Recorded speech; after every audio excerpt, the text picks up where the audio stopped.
Mark Gurman via Forbes dropped a whole frickin' party boatload of salacious Sonos rumors, calling 2024 a payoff year culminating from years of R&D. Let's hot take all over it. The things? Headphones. A set-top box with some saucy implications. A beefed up new soundbar. Dragon says what? Sonos amplifiers and updates to existing speakers. Let's warm up with headphones. Sonos is reported to have been working on these since 2019.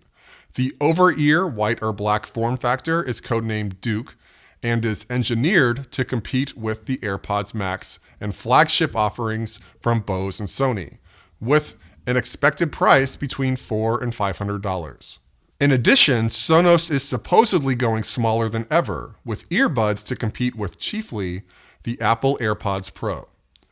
The codename Passport is being thrown around as software, hardware, or some combination of both that will enable the control of mobile Sonos equipment like headphones, the Roam, and Move via the or some other dedicated Sonos app when away from the home network. The headphones are reported to support Sonos voice commands as we know them now, but are rumored to support Voice 2.0 in the second half of 2024. Okay, here is what I want from these headphones so that I might feel lusty enough to ignore the competition. Give these headphones the Sonos signature sound that I liken to the satisfaction of having a long-term marriage with a lovely, reliable, no-drama wife. Low-drama wife. Also, a capacity to connect directly to the Sonos network for higher fidelity, more stable playback. Make the audio handoff with Sonos speakers seamless, be it music or home theater. Make sure to integrate spatial audio for the continuation of that Atmos track or movie that I want to keep listening to after my reliable wife falls asleep. Make Voice 2.0 splashy, truly next generation, infusing it with some of that generative AI everyone is all hot and bothered about. The kind of voice assistant that tells me what to say when my satisfying wife is displeased with me. Next category, a mysterious black streaming box codenamed Pinewood. What are the rumors? Well, much of the description sounds like a typical set-top streaming box. It's built on top of Android with a specialized Sonos interface. The box can reportedly be controlled by voice, which no one will do, and a new Sonos mobile app. Sonos is talking to the likes of Netflix, etc. to build apps with Dolby Vision and Atmos compatibility. And the box will act as a central hub for Sonos products. Lotus, the code name for a new sub with Wi-Fi 6, will have the ability to sync with this mysterious streaming box. Lotus, unfortunately, is not rumored to be bigger than what we can get now, but the Sonos Super Beefcake sub we are hoping for is being considered. I would prefer something like of high interest, in the works, or available next week. I'm going to throw my influence around for my viewers. Sonos, make a bigger sub. And it's done. I may be overly optimistic, high on my supply, but can't help but suspect this Pinewood box is Sonos's HT-A9 control box. Considering next-gen spatial speakers like the Era 300s, the new Lotus sub, the R&D talk, and recent announcements from Dolby about their vision for a more flexible Atmos future via Flex Connect. This could be that device that could support the kind of setups I have been telling them to do for the last 3 years. Amongst the most juicy of possibilities would be a 7-piece setup where 5 of the speakers are Era 300s and the other 2 are subs.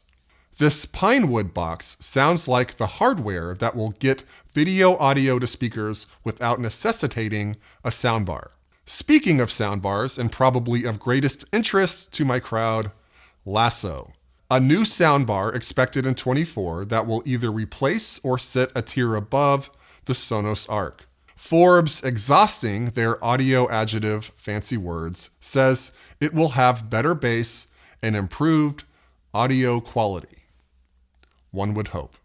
The expected price is $1,200. I remember when half that price was crazy. Now $1,200 feels like a fairly typical kind of abuse.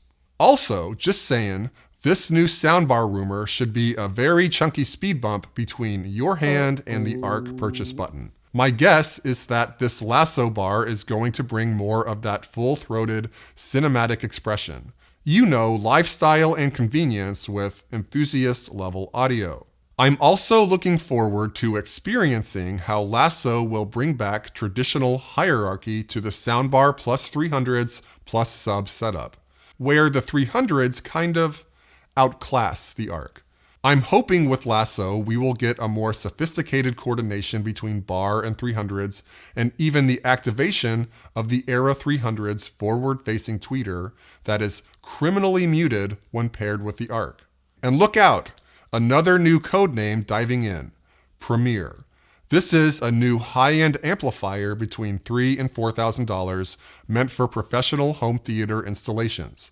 These will supposedly come after a reveal of new Sonos branded 8-inch in-ceiling speakers. Advantages to a Sonos amp, my take, it would support multi-room. The customer can save dang near $500 not having to buy the port in addition to the $3,000 to $4,000 amp.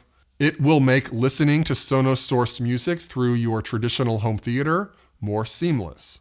One might imagine integration of their TruePlay room calibration technology. I know there have been calls for this product, probably not so much from my core viewers, but an interesting product expansion nonetheless. Okay, miscellaneous. The Era 100 is getting a pricier variant, Raven, with an Ethernet port instead of wireless networking. These are intended for restaurants and businesses. Will admit I don't quite get it. You can buy an Ethernet adapter for less than $20. Why would stripping wireless networking and possibly the USB-C port be appealing? And last, the Roam. Sonos' most petite yet feisty speaker is getting its version 2, codenamed Sidecar, which is kind of a dissy, not so much respect on the check kind of codename. Gurman is claiming it's getting a redesigned top with new touch controls, including a slider for volume like the Era speakers and the move to the Roam's bigger brother. No specific rumors were given about sound improvements, though I would expect an improvement of some form. 2024 is going to be a fun Sonos year. I can't wait to see how it actually plays out.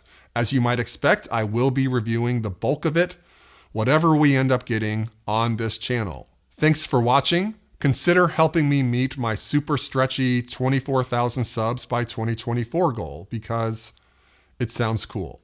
Wrapping this up, catch you on the next one.